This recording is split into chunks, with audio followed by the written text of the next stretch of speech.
Hi friends, Thirumalai Nayakkar மஹாலையே ஒரு round அடிச்சு காட்டியிருக்கேன். பார்த்துக்கோங்க. போகாதவங்க பார்க்காதவங்க பாருங்கள்.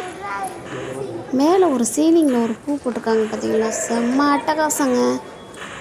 ஆர்டிஸ்ட்டுக்கு கை தாங்க கொடுக்கணும். அவ்வளோ உயரத்தில் அவ்வளோ அழகாக இந்த ஒரு பூ மட்டும் இல்லை, நிறைய இடத்துல நிறைய அந்த மாதிரி குட்டி குட்டி பூவெல்லாம் நிறைய அந்த சீலிங்கில் அங்கதும் நல்லா அந்த அவங்க மேலே எல்லாம் வரைஞ்சி வச்சுருக்காங்க. ரொம்ப அழகாக இருக்குது. மஹால் அதை விட அழகாக இருந்ததுங்க. இது ராஜாவோட சிம்மாசனமா எவ்வளோ பத்திரப்படுத்தி வச்சுருக்காங்க பாருங்கள். அதுக்கு ஒரு கூண்டு மாதிரி போட்டு அது மாதிரி வச்சுருக்காங்க.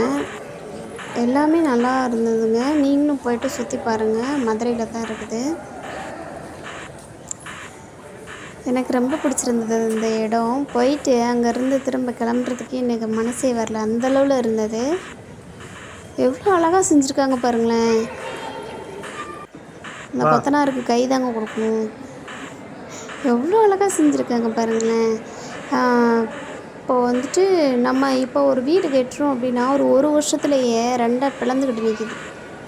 ஆனால் இதில் ஒரு விரிசல் கூட எந்த இடத்துலையும் இல்லை. அவ்வளோ பியூராக கட்டியிருக்காங்க இந்த கட்டடத்தை. செம்ம க்யூட்டாகவும் இருந்தது. நான் டான்ஸ் ஆடிட்டு இருக்கேன் பார்த்தீங்களா, அழகாக இருக்குது. இங்கே பாருங்கள், ஒவ்வொரு தூணும் அப்படியே பக்கத்தில் போயிட்டு தொட்டு பார்த்தா அப்படியே வலுவலுன்னு இன்னமும். அப்புறம் அவ்வளோ கூலிங்காக இருக்குது இந்த இடம்.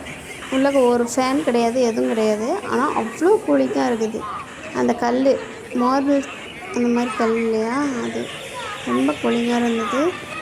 வெயிலோடு தான் போயிருந்தோம். ஒரு 1 ஹவர் அங்கே தான் உட்காந்துருந்தோம். செம்ம க்யூட்டாக இருந்ததுங்க. என் பொண்ணு பையனும் அப்படியே ஏதோ பேசிக்கிறேன் பாருங்க. வேடிக்கை பார்த்திங்களா, சீலிங்கில் பூவை எவ்வளோ அழகாக வரைஞ்சிருக்காங்க பாருங்கள். நேச்சராக இருக்குது பார்த்திங்கன்னா.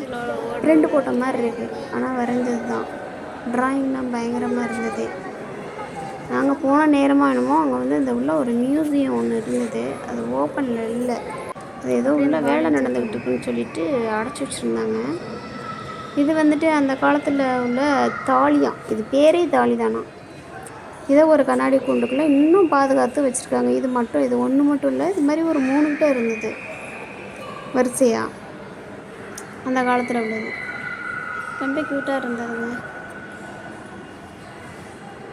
நீங்களும் போனீங்கன்னா நல்லா சுற்றி பார்த்துட்டு ரசித்து நல்லா சுற்றி பார்த்துட்டு வாங்க. ஓகே, இந்த வீடியோவிலே நீங்கள் சுற்றி பார்த்துக்கலான்னு தான் நினைக்கிறேன். நல்லா சுற்றி பார்த்துக்கோங்க. எவ்வளோ சுற்றி பார்க்கணுமோ அவ்வளோ சுற்றி பார்த்துக்கலாம். ரொம்ப பிரம்மாண்டமாக அழகாகவும் இருக்குது. நிறைய சினிமா பாடலில் கூட ஒரு 2-3 பாடல் இங்கே போய் எடுத்திருப்பாங்கன்னு நினைக்கிறேன். கண்ணால நீ எனது கண்ணி நீ சோடு காணவில்லை, அந்த பாட்டு கூட இங்கே தாங்க எடுத்து வந்திருக்காங்க. மிஸ் பண்ணாமல் பாருங்க.